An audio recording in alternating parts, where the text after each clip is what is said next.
Olá, pessoal, tudo bem? Boa noite.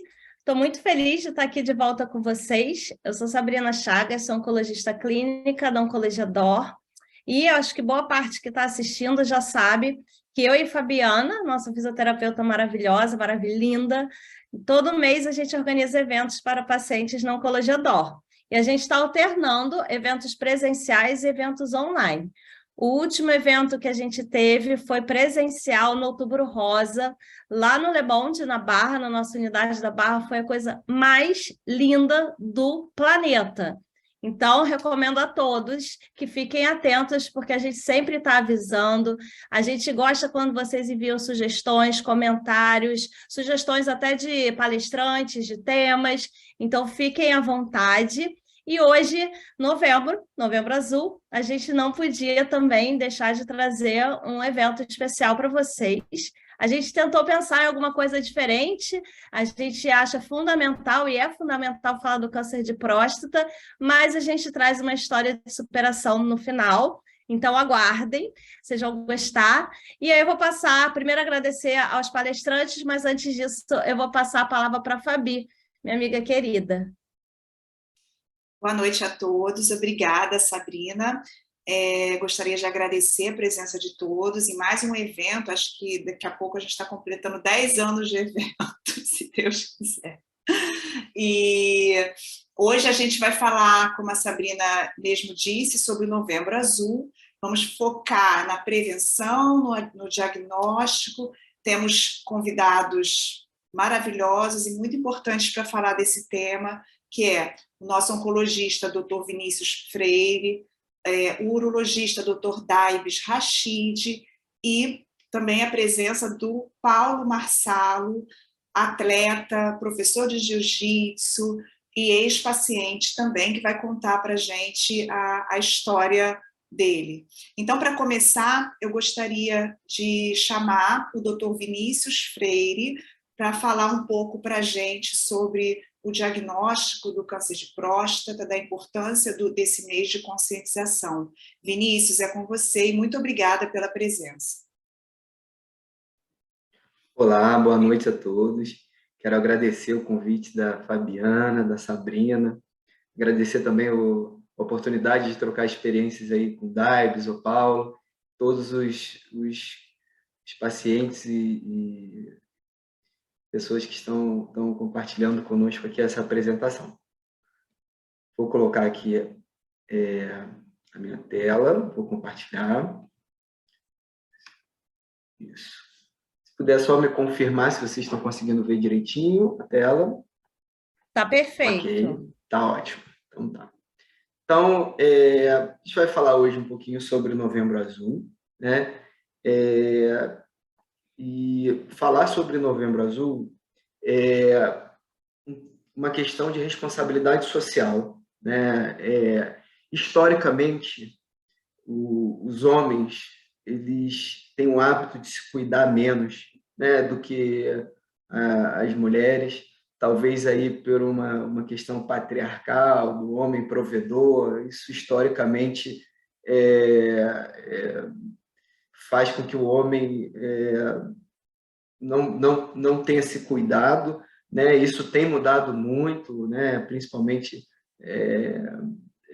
o lugar da mulher no mercado de trabalho, graças a Deus essa melhora. E o nosso intuito aqui é atentar à saúde dos homens. Muitas das vezes isso é feito através de uma esposa, de algum familiar ou de algum companheiro que se preocupa com a saúde ali de outrem, né? E aí a gente começar falando um pouquinho de onde surgiu o Novembro Azul, né? O Novembro Azul ele surgiu na Austrália em 2003, exatamente com um movimento de preconização da saúde masculina, né? Para chamar a atenção, o movimento chamou a atenção na prevenção e no diagnóstico precoce das doenças urológicas, né, que acometem a população masculina.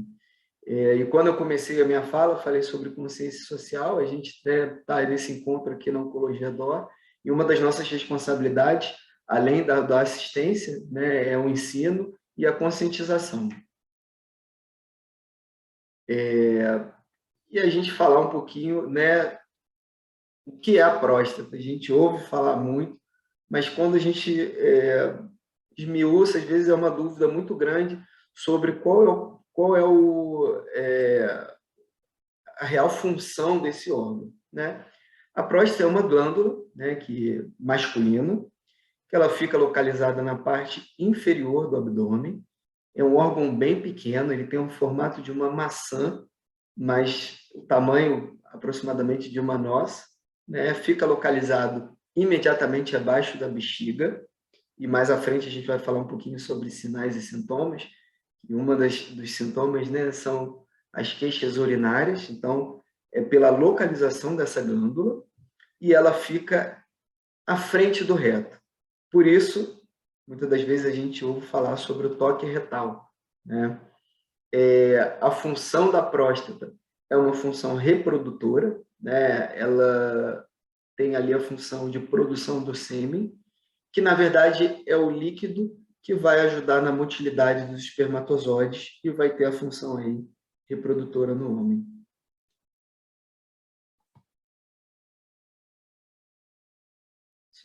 Estou tendo só um pequeno delay aqui para a passagem dos slides. Pronto. E aí, uma vez a gente exemplificando o que é a próstata, muitas das pessoas às vezes têm dúvida do que é o câncer, né? Na verdade, todo o nosso corpo ele é formado de células e células normais. Uma vez, seja por algum fator genético, seja por algum fator comportamental, ou seja por algum fator adquirido, né? Essas células normais, elas podem sofrer uma mutação do DNA e se tornar células anormais, né? E essas células anormais, elas podem ter um crescimento desorganizado e acelerado, né? Formando tumorações, ou seja, formando pequenas massas. Essas pequenas massas, se elas não forem tratadas, elas podem tomar características de invadir estruturas e, pior ainda, se não for tratada, ter a capacidade de migrar para outras partes do corpo, seja pelo sangue, seja por acometimento local, por mecanismos de drenagem dos linfonodos, dos gânglios, nossa drenagem linfática. Elas têm vários mecanismos de tentar ir para outras partes do corpo. Essa é a diferença, né, do câncer ou do tumor benigno, que seria formado de células normais, né? E falando um pouquinho, né, sobre o nosso tema de câncer de próstata, o câncer de próstata, geralmente, ele cresce de uma forma lenta, mas isso não é uma constante, né? O Tupelo, mais à frente, o Dr. Davis vai falar um pouquinho sobre detecção, rastreio, diagnóstico. Às vezes, ele não cresce de uma forma tão lenta, então, por isso, a importância da gente estar conversando um pouquinho aqui sobre essa doença. E falando nela, a gente não pode deixar de falar em estatísticas, né? Esse gráfico é um gráfico do INCA, que ele representa o Ministério da Saúde, né, sobre o triênio 2020, 2021 e 2022. Isso, 2020, 2021 e 2022. A cada ano serão previstos diagnósticos de 65.840 homens com câncer de próstata. Isso vai dar por volta de 29,2% das doenças oncológicas nos homens, tá? Com uma mortalidade que infere cerca de 15.800 óbitos por ano. Então, é uma doença que a gente tem que conversar sobre ela, tem que discutir, tem que conscientizar. É o tipo de câncer mais comum nos homens, exceto o câncer de pele, não melanoma, né? Então, são dados, né, que a gente tem que se atentar para eles. E quando a gente fala um pouquinho sobre os fatores de risco, né, o mais significativo é a idade, né? É uma doença muito relacionada ao envelhecimento, principalmente a partir dos 50 anos, tá? Mas, a partir dos 65 anos, é a maior incidência. Cerca de 75% dos diagnósticos são feitos a partir dos 65 anos, tá? Um segundo fator de risco é um histórico familiar de parentes de primeiro grau com câncer de próstata antes dos 60 anos, que nós, né, designamos aí como uma doença precoce. Isso pode estar envolvido com características hereditárias, principalmente o gene BRCA1, BRCA2 ou ATM. Existem outros também, mas o fator de risco genético familiar ele é importante na história clínica do paciente. Pacientes da raça negra também podem desenvolver uma doença mais precoce, então ele entra como um fator de risco. O sobrepeso e a obesidade, isso vai estar intimamente relacionado com uma desregulação hormonal, tá? Então entra como um fator de risco também. E a exposição a aminas aromáticas, né? Pacientes que têm envolvimento com indústria química, arsênio, que é a produção de agrotóxicos, derivados do petróleo e fuligem. E a gente consegue ver nesse slide, então, que existem fatores modificáveis, né? Sobrepeso, obesidade, a fator ocupacional, e tem fatores que são não modificáveis, que é o envelhecimento, o histórico familiar, né? E um pouquinho sobre sinais e sintomas. Importante a gente conversar que, teoricamente, todo câncer em estágio inicial ele é assintomático, a grande maioria dos casos. Tá? Eu falei teoricamente porque a medicina não é uma ciência exata, mas a fase inicial, na maioria esmagadora, ela é assintomática, por isso que nós vamos discutir hoje sobre rastreio, né? E quando essa doença ela começa a adotar algumas estruturas próximas, ela pode estar causando, sim, algum sintoma, como, por exemplo, presença de sangue no sêmen, dificuldade em urinar. O fato de urinar repetidas vezes pode também estar atrelado como um sinal e sintoma do câncer de próstata. E numa fase mais tardia, quando a doença ela pode pegar umas outras estruturas, ela pode levar a dorócia, sintomas urinários mais expressivos, como a obstrução urinária, ou até um diagnóstico como insuficiência renal.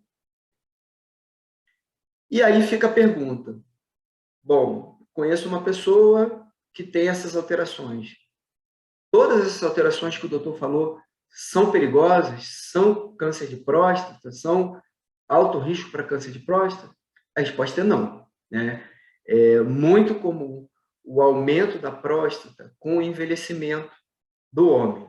Então, a hiperplasia prostática benigna, um diagnóstico médico que é o crescimento benigno da glândula, é muito comum com o envelhecimento e é muito comum esses sintomas urinários. Aumento da frequência urinária noturna, dificuldade de esvaziamento da bexiga, mas isso sempre é um fator para você procurar o seu urologista, independente da sua faixa etária, que ele é o melhor profissional para estar orientando sobre esses diagnósticos benignos. Então, é importante frisar que a hiperplasia prostática não é fator de risco para câncer de próstata, tá? Não é uma alteração precursora do câncer de próstata. E existe uma outra coisa que é a prostatite, que na verdade é uma inflamação da próstata, que geralmente ela pode ser causada aí por uma infecção bacteriana, mas existem outras entidades também. E agora eu vou passar um pouquinho a palavra para o doutor Taibes, que ele vai prosseguir falando um pouquinho sobre os exames de detecção no câncer de próstata. Boa noite a todos. Obrigado aí pelo convite ao grupo da Oncologia DOR. É um prazer estar aqui. E o mais importante para mim é compartilhar nesse Novembro Azul uma vitória para todos nós, né? Que é esse nosso grande amigo Paulo, que mais para frente nós iremos ver a história desse grande lutador na vida real e em cima da doença, e passar alguns pontos só importantes para vocês todos. Então, como é que a gente faz? O doutor Vinícius já explicou mais ou menos o caminho. Como é que a gente detecta o câncer de próstata? É óbvio que sempre é importante a gente ter uma patologia, e essa patologia vem através de uma biópsia que pode ser feita por pequenos fragmentos retirados da próstata através do ânus ou através do períneo. Isso é importante ter esse diagnóstico, porque a gente vai conhecer um pouco da doença, conhecer um pouco da agressividade desse tumor, o tipo histológico, e a partir daí a gente pode guiar para os próximos, para o próximo tratamento. Pode passar, por favor? Consegue passar, Vinícius? Só, desculpa, que eu estou tendo um pequeno delay aqui, algumas passadas de slides. Só um minutinho. Então, esse exame... obrigado. Então, como é que a gente pode fazer a detecção? Como é que um paciente, quando vai no urologista, principalmente o Novembro Azul, o urologista não tem que só perguntar sobre a próstata, só sobre a micção. Ele tem que ver o doente como um todo, né? O Novembro Azul, eu acho que o urologista ele é como se fosse o ginecologista ele tem que tomar todo cuidado, chamar atenção para colesterol alto, para doença gordurosa hepática, para hipertensão, para todas as alterações hormonais que o homem tem, e realmente encaminhar ele para o especialista para tratar essas alterações. Não apenas ficar olhando a próstata ou a micção ou alterações na genitália. E como é que a gente faz essa detecção precoce? Através de um exame de sangue antigo, que não é de agora, já temos algumas décadas aí que a gente consegue utilizar esse tal do antígeno prostático específico, que muita gente pergunta, doutor, o meu PSA está alto, será que isso é câncer? Sempre que a gente tem uma alteração no PSA, é sempre importante saber se ele pode estar relacionado a um processo inflamatório, infeccioso. É importante conhecer a curva de ascensão desse PSA. Então, nem todo PSA muito elevado significa câncer, mas é algo que a gente tem que prestar atenção. Existe um número nos exames que falam abaixo de 4, meu PSA, eu estou tranquilo. Isso não é uma realidade. A gente sabe que existe um percentual aí em torno de 1/4 desses pacientes com PSA abaixo de 4 já tem a possibilidade de câncer de próstata, e por isso que hoje um número mais ou menos seguro, que todo mundo pergunta, qual o número seguro de PSA? É lógico que depende de cada um, depende do tamanho da próstata, mas em torno de 2,5 já seria, abaixo disso seria a chance menor do paciente apresentar câncer de próstata, 1 em cada 6. E é óbvio que o toque retal, eu tenho hoje a ressonância magnética, temos o PET de PSMA para estadiamento da doença, mas o toque retal para nós cirurgiões, urologistas, ele não só é importante na detecção do tumor, mas também como para a programação do tratamento, né? A gente consegue mostrar a extensão da doença através de um toque retal. Dependendo do paciente, você pode ter um PSA baixo e um toque retal alterado, dependendo da doença que esse paciente apresenta. Então, o toque retal ainda faz parte, sim, da nossa avaliação inicial. No passado, antes do aparecimento da ressonância do ultrassom transretal, a gente só lidava com toque retal e PSA. PSA subiu, fazia biópsia. Toque retal alterado, fazia biópsia. Então, esses dois exames são os exames iniciais na avaliação da precoce do câncer de próstata. É lógico que os pacientes que têm um histórico familiar de câncer de próstata bastante forte, como pai, irmãos, e também câncer de mama na família, a gente deve ter um pouco mais de cuidado com esses doentes e talvez fazer uma ressonância mais precoce. Pode passar o próximo, por favor? Então, uma vez a gente detectando, por que é importante detectar precocemente, fazer esse rastreio inicial da doença? Porque todos nós sabemos que quanto mais cedo diagnosticamos, mais cedo e menos agressivo pode ser o tratamento. Hoje a gente tem, você detectando uma doença prostática no início, hoje nós temos técnicas cirúrgicas com cirurgia robótica e até na cirurgia aberta, em que a gente consegue preservar o paciente de radioterapia posterior, de outros problemas que podem afetar mais ainda a questão de ereção e da incontinência urinária, que são os dois efeitos mais importantes aí quando você faz um tratamento cirúrgico de uma prostatectomia para um câncer de próstata. Mas também a gente tem que ter cuidado que a gente pode estar diagnosticando muito mais pacientes com o câncer de próstata, mas que não irão morrer do câncer de próstata. Então, a gente hoje, se a gente detecta, a gente consegue hoje quantificar esse câncer, dar qualidade a ele em relação à agressividade e nem sempre tratar o doente. Então, é muito importante a gente não fazer o que a gente chama de sobrediagnósticos, que é você talvez diagnosticar um doente que você não precisasse. Por exemplo, um senhor de 85 anos com PSA normal, com toque normal, para que você vai fazer uma ressonância magnética e procurar um tumor? A gente sabe que, de acordo com a idade, que nem o Vinícius falou, quanto mais idoso, mais chances de você detectar o câncer de próstata. Mas uma grande maioria morre com o câncer de próstata e não do câncer de próstata. Então, a gente tem que, no futuro, a gente vai ser capaz de detectar quais os pacientes em que realmente a gente tem que fazer esse diagnóstico, né, de câncer de próstata que estão estão sob risco de morrer pela doença. Por isso que esse rastreio é bem importante. Pode passar, por favor?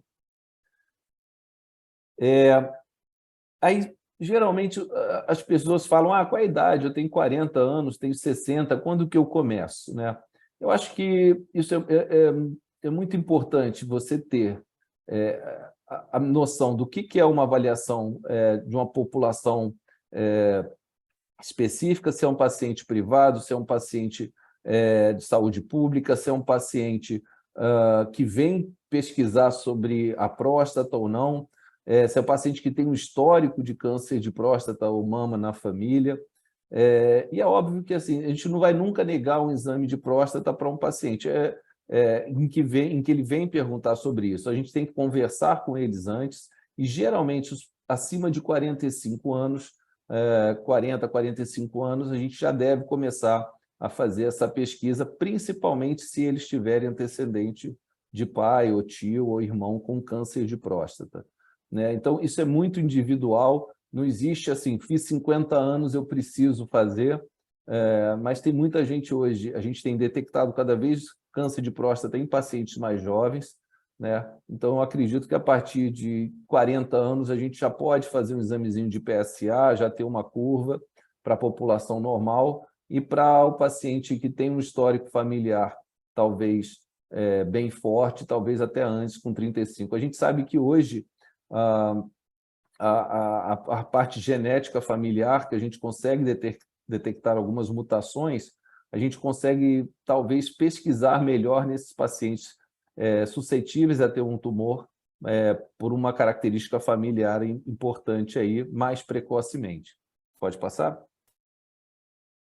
E uma vez feito esse levantamento do PSA elevado, do toque alterado, de uma ressonância alterada, a gente tem que coletar esse material, que através da biópsia transretal ou transperineal, hoje você pode guiá-la a alteração tanto por ressonância quanto por ultrassom, conseguindo detectar lesões bem pequenas, de 0,8, 0,5 centímetros, e poder fazer esse diagnóstico mais precoce com um tratamento menos agressivo para o paciente.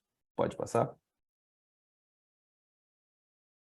E aí vem sempre a pergunta, e agora? Fiz o diagnóstico de câncer, a gente sempre tem que fazer o quê? O estadiamento. Uma vez feito o diagnóstico através da biópsia, a gente tem que saber para onde que essa doença foi. E, baseado nisso, detectar o tratamento específico, realizar o tratamento específico. E como é que a gente estadia isso? A gente tem, no passado, os exames antigos que a gente fala, que é os exames de cintilografia e tomografia, e hoje a gente tem a ressonância de corpo inteiro, o PET de PSMA, que é um exame muito específico para câncer de próstata, para avaliação de metástase, e com isso saber se a doença está na próstata, se a doença já saiu da próstata, e trazer um prognóstico, inclusive, para a doença. Né? Hoje a gente tem tratamentos, cirurgia, radioterapia, braquiterapia, e até não tratar o doente. Cirurgia que a gente tem de moderno hoje, que trouxe muito bom resultado, principalmente nas complicações que a cirurgia no passado trazia, que era incontinência e disfunção erétil, foi a cirurgia robótica que trouxe hoje uma recuperação mais precoce, tanto da cirurgia quanto da parte de ereção e de incontinência urinária. Geralmente a radioterapia e a braquiterapia podem completar a cirurgia ou podem ser feitas de forma primariamente, e até quimioterapia e bloqueio hormonal quando a doença é mais, pode passar o próximo, mais avançada. Em alguns casos, quando a doença já saiu da próstata para linfonodo ou para osso, geralmente a gente faz um combo, né? Faz cirurgia ou radioterapia, faz bloqueio hormonal, que são remédios que fazem a castração química que a gente fala, ou até a retirada da próprios testículos. Então, isso tudo vai ser individualizado. Se eu tenho um paciente idoso, muito frágil, eu não vou operar esse paciente. A gente vai tentar adaptar a melhor medicação para ele para controlar a doença. No extremo oposto, um paciente jovem com uma perspectiva de vida longa, com um tumor agressivo, esse doente precisa tratar com tudo, praticamente com cirurgia, com radioterapia, com remédio, com químico, com o que for necessário. Pode passar o próximo? Isso. E, mais ainda, cada vez mais a gente tem novas drogas para o combate da doença metastática, né? No passado, os pacientes viviam pouco tempo, a gente só tinha medicação de bloqueio hormonal, só fazia castração do doente químico ou cirúrgica, tirar a testosterona dele, né? Mais recentemente começamos a fazer quimioterapia, posteriormente novos remédios orais de bloqueadores. E hoje nós temos técnicas de que a gente mata a célula tumoral guiada por medicina nuclear, guiada por micropartículas, além da radioterapia. Então, hoje, o objetivo nosso numa doença avançada é tornar tratar o câncer de próstata como se fosse uma doença crônica, tentar não deixar o paciente falecer disso. Às vezes, os pacientes vivem 13, 15, 20 anos com doença metastática, como se fosse uma hipertensão, uma diabetes, né? Então, hoje nós temos bastante técnica para manter esse paciente com bastante tempo, com qualidade de vida. Pode passar? E aí, na verdade, agora eu vou querer compartilhar, que é o nosso grande amigo Paulo, né? É um caso de vida real, ele está aí, ele vai falar da experiência dele. Um paciente que nos procurou, jovem, atleta, um competidor, né? Lutador de jiu-jitsu. E, na verdade, eu queria que ele explicasse para a gente um pouquinho como é que ele encarou essa luta contra o câncer de próstata. O Paulo, ele, na verdade, a gente não pode encarar nem a doença. Ele tem um exemplo realmente não só de vida, como a forma que ele encarou tudo isso. E muito importante que eu acho que a forma que ele encarou a doença, que ele tratou, é que traz ele continua do jeito que está, muito bem e muito bem recuperado de tudo. Pode passar o próximo. Então, assim, no final, o paciente tem que ter confiança no cirurgião, no oncologista, no fisioterapeuta, o médico tem que apoiar o paciente em todos os estágios desse diagnóstico até o final do tratamento e para trazer um final feliz para todos, né? Gostaria de posso passar a palavra para o Paulo? Ou... Paulo. Boa noite a todos. O meu vídeo, eu não sei se está funcionando.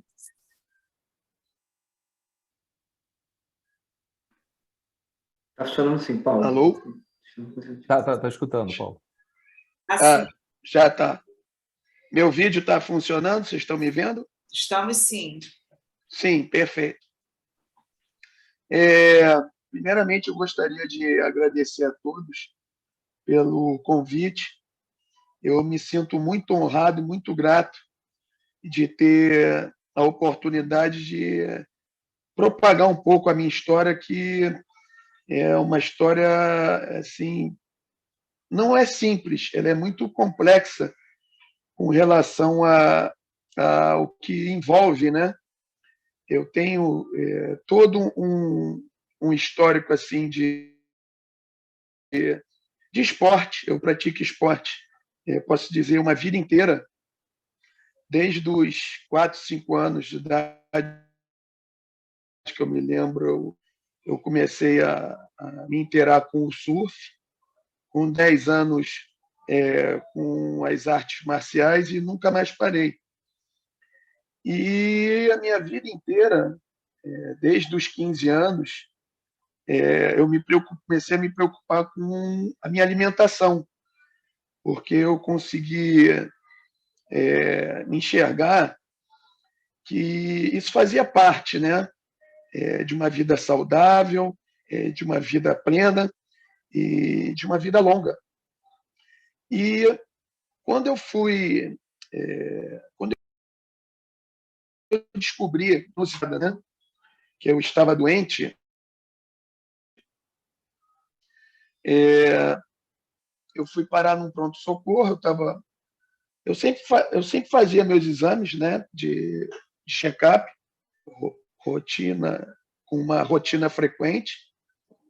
Como eu sempre pratiquei esporte, sempre me senti bem, normalmente era um ano sim, um ano não, ou um ano e meio entre os exames. E eu lembro que no final de 2017,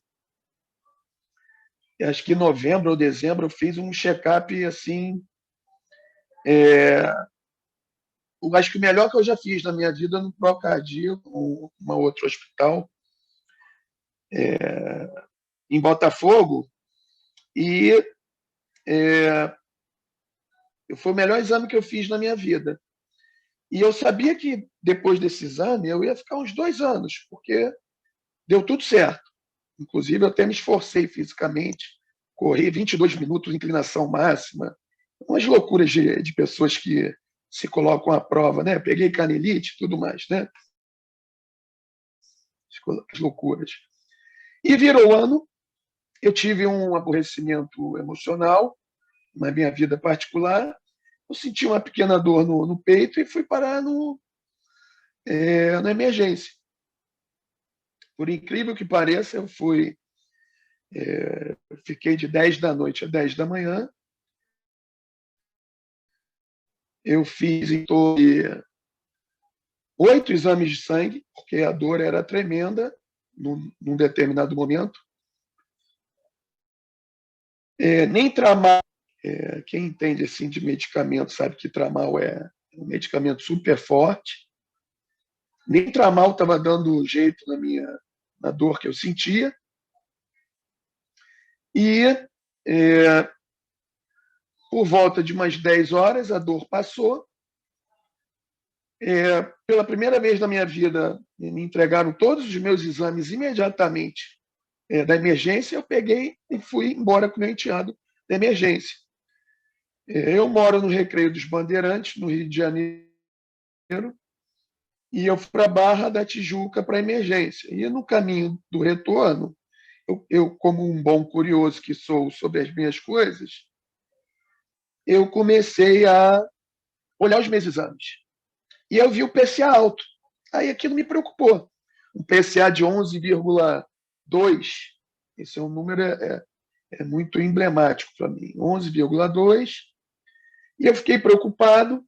Na época eu estava com uma paz de espírito adequada para uma pessoa, uma vida tranquila, né? Eu trabalho, além de dar aulas, eu trabalho com vendas, eu tenho uma empresa de representação comercial, então vendas é sempre muito estressante. E eu sempre fui assim, estressado, né?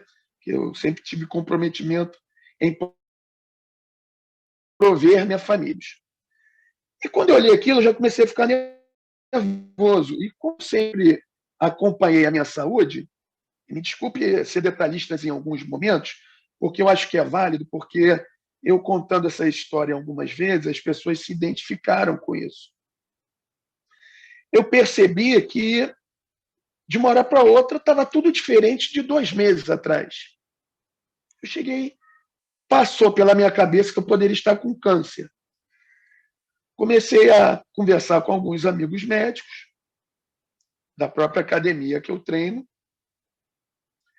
Eu fui numa emergência de urologia.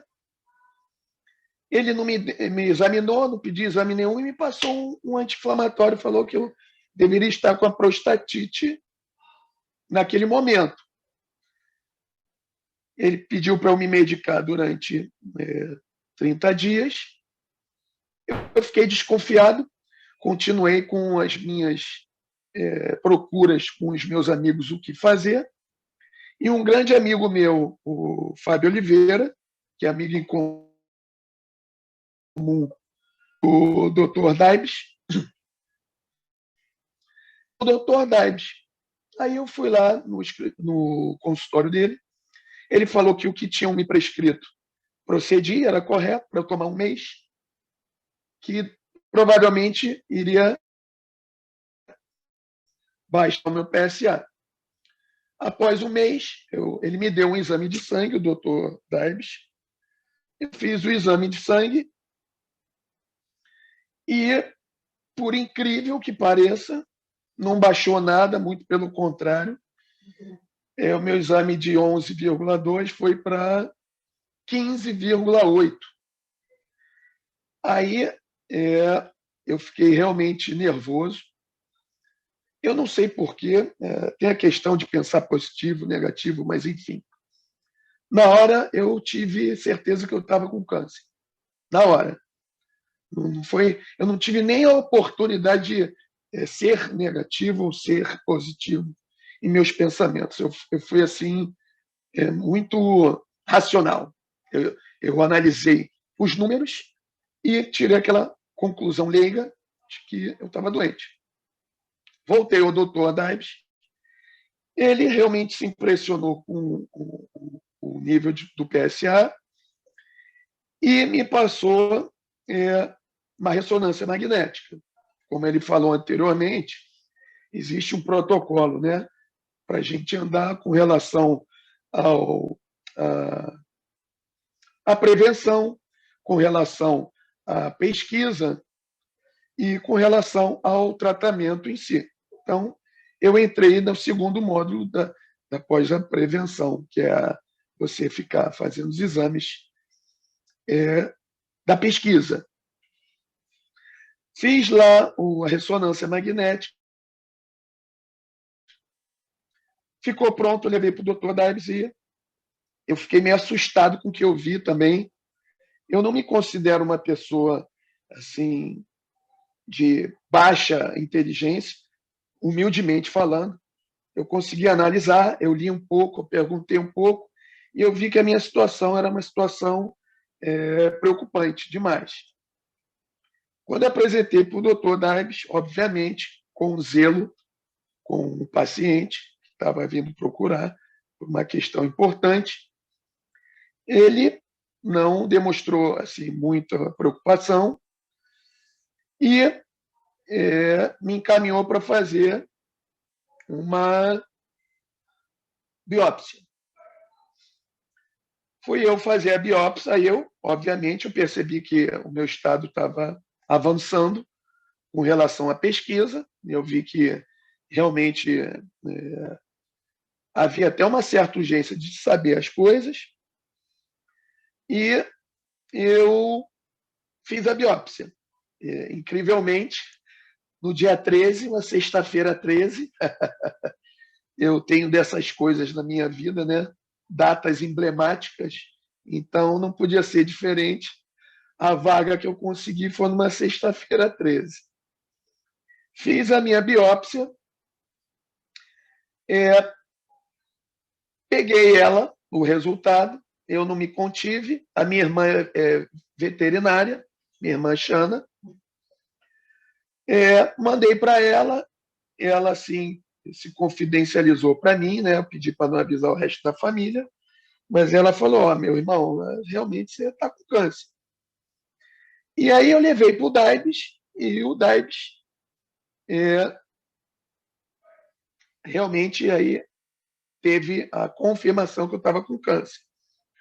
Uma coisa importante que eu acho que eu deva falar, que tem a ver com o mental da pessoa, que quando se depara com uma situação crítica dessa, né, que é uma situação de vida ou morte, e ela pode pegar a pessoa ou de espírito forte, aguerrido, de querer viver, mesmo estando com a vida atribulada, mas tendo isso no seu coração, uma vida inteira, que graças a Deus era o meu caso, ou pode pegar uma pessoa com uma parte psicológica debilitada e ser um agravante com relação à situação física dela. Com licença.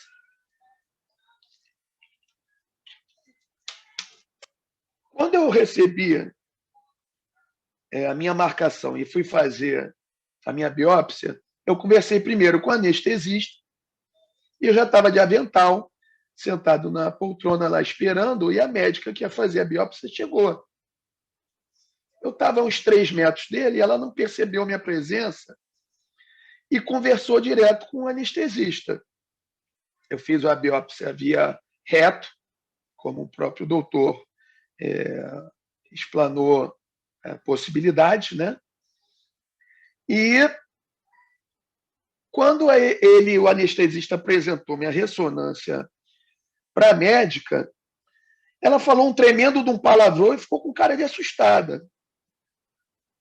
E na hora eu pulei da cadeira, cheguei, doutora, que história é essa? Ela, não, fica calmo, não há como ficar calmo, porque está todo mundo aliviando a minha pessoa, não está me falando a verdade, está temporizando.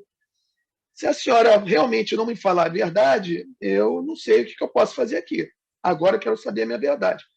E ela falou que, para ficar calmo, que o exame que ela tinha visto era uma ressonância com grau de doença 5, e aí depois eu fiquei sabendo que são 5 graus, né? 1 e 2, a gente pode falar que é um setor amarelo, né, da doença, um grau 3, que é um setor laranja, e um grau 4 e 5, que é setor vermelho.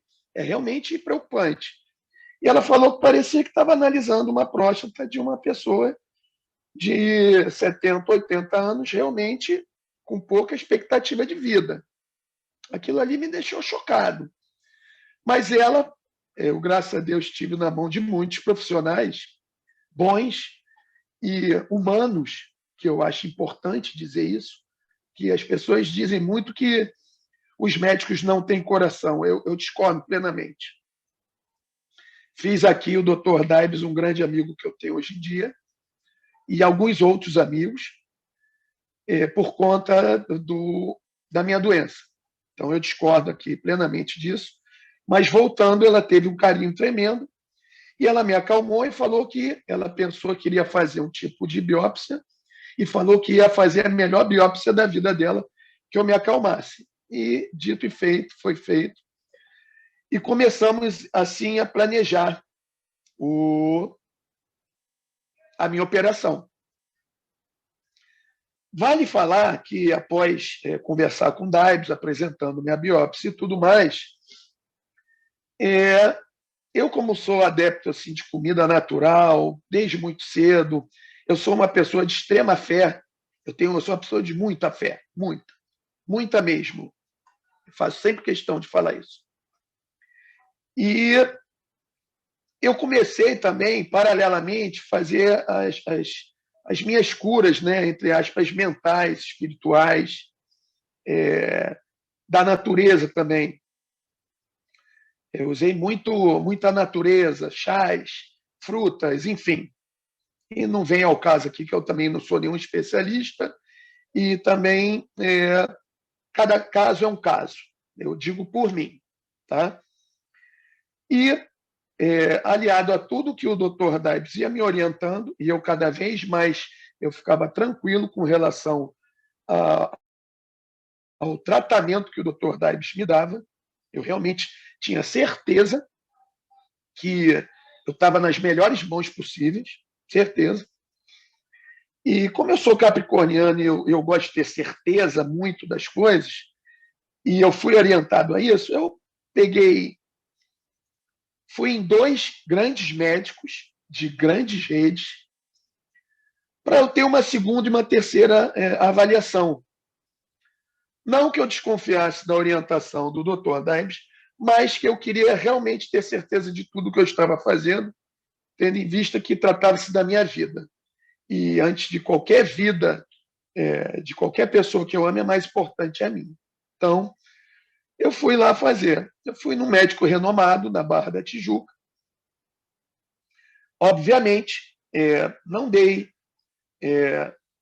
as cartas que eu poderia dar. Eu fui lá como se nada tivesse acontecendo.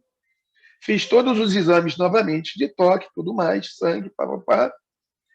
E esse médico falou para mim que eu tinha uma saúde de ferro. E na hora eu fiz um teste de urina também. Ele falou, me desculpe o termo aqui, mas ele falou, você tem uma urina de cavalo, você mija igual um cavalo, você não tem nada, e está tudo bem, segue a tua vida. E na hora que eu vesti minha roupa e tudo mais, eu falei, doutor, deixa eu fazer uma colocação. Aí que vem a sensibilidade, né? De um médico para outro, ou de um profissional melhor colocando para outro. Ele fez o exame de toque, não sentiu nada, e mandou para casa para ter uma vida feliz e com saúde. Aí eu falei da minha situação, ele ficou perplexo, pediu para que eu marcasse uma outra consulta. Eu falei que não marcaria porque ele nunca mais iria me ver.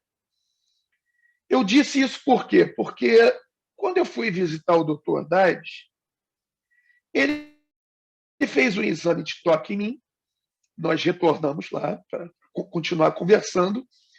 Eu percebi que ele estava incomodado assim com alguma coisa, e aí ele perguntou para mim se eu me incomodava de fazer novamente o exame de toque.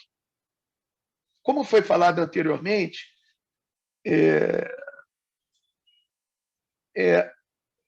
a situação do exame de próstata é uma situação muito machista ainda na nossa sociedade. Existe muito preconceito. E, provavelmente, devido a isso, ele deve ter ficado com mais zelo para me propor esse novo exame 2, 3 minutos depois. E como eu nunca tive frescura em minha vida e eu sei muito bem a opção sexual que eu escolhi em minha vida, não há dúvida com relação a isso, eu nunca me deixei levar por essa questão machista dessa prevenção. E eu falei, vamos embora, vamos fazer. E aí, nesse segundo exame, ele teve um toque sutil, muito sutil, segundo as próprias palavras dele, de alguma anomalia que ele sentiu no segundo exame. E daí que veio a ressonância, e daí que veio a biópsia. Bom, dito isso, e eu tendo a certeza que eu estava com câncer e ia ter que me operar, houve uma conjunção de fatores em minha vida. E aí vem uma parte importante e do que eu mais gosto de falar aqui, quando eu tenho o prazer e a honra de ser convidado. Na época, eu estava me separando da minha esposa. Na época, eu tinha descoberto que meu sócio, que eu ajudei um monte, estava me roubando, estava lesando a minha confiança, o meu amor que eu tinha por ele. Enfim, eu estava muito fragilizado a minha vida. E aí veio essa bomba atômica. Eu, apesar de me achar uma pessoa muito forte espiritualmente, até para superar minhas próprias adversidades, eu comecei a entrar no estado de depressão. E uma depressão profunda. Primeiramente, por quê? Porque eu estava doente. Eu sempre fui o amigo que implicava com os outros, que bebiam muito, que fumavam cigarro, que comiam besteira, gordura. Eu sempre fui chato. E eu comecei a sentir uma vergonha tremenda de eu ser o chato e o chato estar doente. E isso me causou um mal tremendo. Eu não contei para ninguém a minha situação de saúde. Eu permaneci em depressão cada vez mais séria e foi avançando ao ponto de chegar próximo à minha operação. Eu não tinha dinheiro para me operar. eu estava com problema por questão do meu sócio, não tinha dinheiro para me operar. E, a um belo momento, eu cheguei num ponto que eu comecei até a pensar em dar cabo da minha vida. Olha que loucura, né? Eu tenho um monte de amigos, eu tenho uma família maravilhosa, filhos maravilhosos, faço o que eu gosto, que eu amo, e contra a minha própria vontade e meu próprio controle, que é o principal, eu estava com esses pensamentos na cabeça. E teve uma bela noite lá que eu não conseguia dormir, eu tive uma reviravolta mental incrível, e me desculpe abordar o assunto, mas eu acho que eu tive alguma intervenção até que espiritual, madrugada, e eu acordei com a minha alma totalmente molhada, deve ter sido um suador tremendo. Acordei meio-dia, fui dormir 5 da manhã, perturbado que eu estava, só que eu acordei feliz, alegre, com a sensação que eu poderia, amanhã, até poderia morrer, eu não precisava ficar triste por isso. Só que o ponto importante foi esse. Ali virou a chave, e aí eu falei para mim mesmo, eu posso morrer amanhã, mas eu não vou morrer. Essa doença não vai me pegar. Não vai me pegar. E aí eu comecei a tratar e trabalhar o meu mental. E aí, cada vez mais, eu ficava feliz com tudo que eu já tive oportunidade de viver, com a oportunidade que eu estava tendo, que o Dr. Daibes estava me dando, de poder me operar, me curar. E cada dia eu estava mais feliz, eu estava melhorando como ser humano. E isso foi uma coisa que me marcou muito. E eu consegui ver e enxergar para trás da minha vida o quão positivamente nós deixamos de ser por conta de problemas em nossas vidas. E o importante falar aqui é que eu tinha um grau 5 de gravidade, minha doença. Segundo os meus exames, o grau de comprometimento era em torno de 80% ou mais por cento da minha próstata, quer dizer, que é muita coisa. O doutor Daibes, na época, me falou que tinha uma certa urgência em me operar, porque poderia sair do órgão e poderia gerar uma metástase. E eu assimilei tudo isso e continuei com a minha guerra de sempre positivo, sempre alegre e sempre feliz. As pessoas vinham falar comigo triste, sabendo que eu estava doente, e elas ficavam impressionadas que eu acabava animando elas. Fui para a operação, tive a felicidade de não ter mais vergonha, porque eu mudei o meu estado mental, o meu estado de positividade. Comecei a falar para os meus amigos, a parte financeira começou a deixar de ser problema, que os meus amigos resolveram fazer uma movimentação entre apenas os meus amigos. Eu conseguia captar dinheiro para me operar, fui operado. Quando eu entrei na sala de cirurgia, eu recordo bem que eu estava deitado e eu estava vindo do meu quarto, e o meu quarto estava lotado de amigos que eu não esperava. Tinha amigo que eu não via há 20 anos e eu não sabia assim, o quão distante tinha ido a notícia. E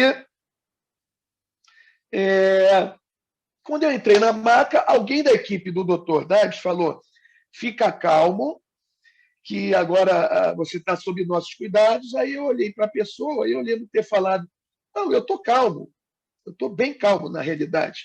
Eu tenho certeza que vocês vão resolver o meu problema e eu já me sinto curado. E essa pessoa falou para o resto da equipe que todo paciente poderia ser assim, né? O paciente acalmando os médicos na realidade, né? E eu fui para a minha operação, eu pedi para fazer uma última oração, eles me permitiram, botaram mais fraco a anestesia, né, do gás. Eu não sei para que dimensão fui, eu lembro de algumas coisas vagas, mas eu fui muito leve, eu acordei depois de muito tempo. O Dr. Daibes me falou que a minha operação durou 6 horas, e eu fiquei, após as 6 horas, mais 2 horas tendo hemorragia. E agora eu venho em público agradecer, eu nunca tinha agradecido, mas vou agradecer. O Dr. Daibes também me falou que ele havia segurado o ímpeto da equipe durante essas 2 horas de não me transfundir sangue.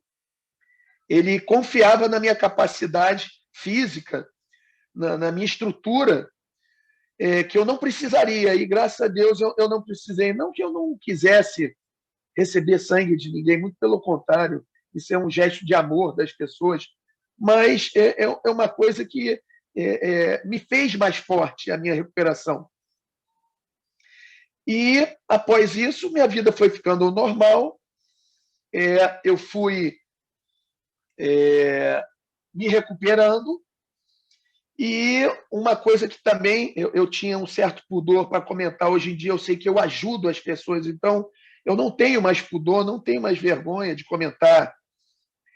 Na época, e eu gosto também de coisas assim retas e claras, no segundo dia, se não me engano, ele já falou a realidade, falou que eu ia ter problema, que a operação foi um sucesso, mas que eu teria problema de ereção e de incontinência urinária.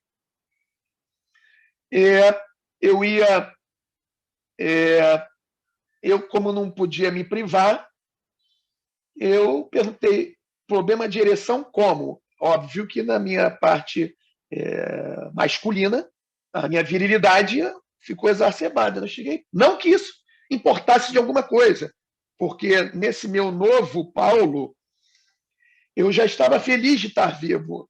Eu até brincava, não tem problema, eu não preciso namorar mais, eu vou ser monge. Eu tenho 2 filhos maravilhosos, são muito educados, e eu estar vivo e poder segurar meus netos no colo me basta. Mas eu perguntei para o doutor, e aí ele falou que ele cortou o nervo de ereção, mas que tinha prótese e tudo mais, lá. 2 noites depois eu já conversei com ele e falei, doutor, ele me perguntou, tá tudo bem? Eu cheguei, tá, só dói quando eu tenho ereção. Ele, não, você não tem ereção. Eu cheguei, não, eu tenho ereção. Ele, não, você não tem ereção. Eu cheguei, doutor, dói porque tem a sonda e eu estou tendo. Aí eu senti que eu não tive muita credibilidade. Mas tudo bem, poderia ser, sei lá, anestesia. Mas o que acontece? Correndo com o assunto, chegou ao ponto lá na frente que a parte da disfunção erética eu não tive esse problema, a parte da incontinência urinária não tive esse problema, e eu posso falar que eu tenho uma vida normal, eu tenho uma vida ativa em todos os sentidos, de amor ao próximo, vida sexual, vida de poder repassar isso para os outros, porque essa minha história contada algumas vezes, eu já tive relatos de algumas pessoas que estavam passando por isso, e eu tive a felicidade de saber que eles me falaram que eu salvei a vida deles. Então, olha que alegria isso. Então, o que eu posso deixar de recado, até para não me estender muito mais, é que cuidem-se, façam os exames preventivos, tenham sempre um médico de confiança, a equipe de confiança de vocês, para que vocês possam ter a tua parte mental, a tua maior armadura para você enfrentar um problema dessa magnitude. Porque, dessa forma, o que eu posso garantir a vocês? Que vocês terão a plenitude de tudo. do aproveitamento da operação, do tratamento e a plenitude de suas saúdes. Tá? Fica aqui o meu agradecimento, mais uma vez, por poder repassar isso. Vocês podem usar como quiserem, qualquer experiência que eu possa ter passado para vocês. Vocês têm minha permissão. Eu estou aqui como um instrumento de vocês.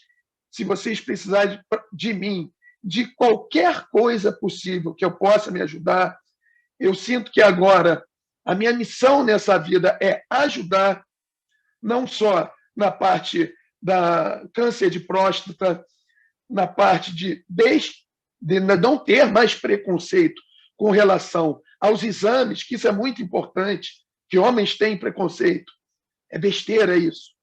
Mas poder melhorar como ser humano e ajudar.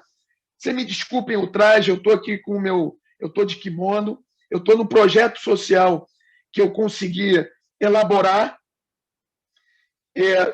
imbuído nessa minha vontade de ajudar a humanidade, o ser humano, e eu só posso agradecer ao Dr. Daibs, à equipe, porque eles me deram uma segunda oportunidade, e o que eu posso falar que é o principal, eu sou uma pessoa melhor.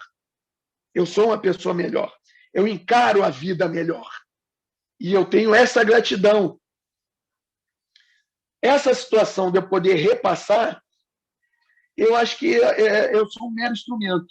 Eu realmente, humildemente, peço a vocês que me usem. Tá? Eu peço essa gentileza a vocês.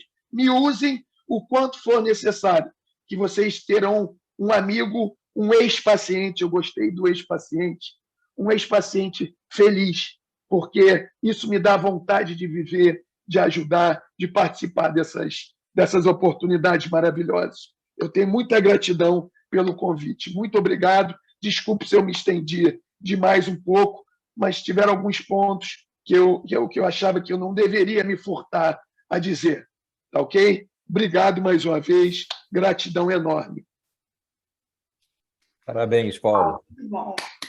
Paulo, Exemplo você de é vida. maravilhoso. Daibs, muito obrigada, tá? Vou te agradecer. Quando eu te falei quem era o Paulo, Obrigado, Paulo, e você assim, viu que eu conversei com o Paulo, e agora a gente tem Paulo, né, para ajudar a gente. Muito obrigada. Vinícius, muito obrigado, tá? Também pela presença, pela apresentação. O Dr. Daibs também. Eu agradeço. Tá? Muito obrigado pelo convite. Foi muito esclarecedor. A gente já ultrapassamos o tempo, e eu não queria ouvir mais, mas a gente vai ter mais outros para falar. Sabrina, passo para você, se quiser fazer algum comentário. Quero agradecer muito a fala de todos. Eu gostei muito de uma parte que o Vinícius falou, que quem acompanha aqui os encontros sabe que essa nossa bandeira, né, o olhar do paciente como um todo, e ele falou do papel do uro, né, de checar a pressão, ver os exames de colesterol, porque acaba realmente cada um ficando no seu quadradinho, e assim o paciente passa pela gente, a gente não percebe coisas que são essenciais. Então, que esse olhar se continue, se propague, que os pacientes também, né, eles façam suas mudanças, né, eles percebam, eles cobrem isso dos seus médicos, e uma alegria, Daibs e Paulo, parabéns, muito emocionante, estou recebendo aqui comentário todos emocionados, somos capricornianos, seguimos juntos aí nas nossas teimosias, tem 3 capricornianos aqui e a gente sabe como é que a gente né? Forte e confiante. Gente, obrigada. Foi maravilhoso e vai ficar salvo no YouTube em 15 dias para todo mundo poder compartilhar o link. Tá bom? Muito obrigada, gente. Boa noite. Beijo, beijo. Gratidão. Boa noite. Boa noite, Muito Paulo. obrigado. Boa noite a todos. Obrigada. Obrigado por compartilhar, Paulo.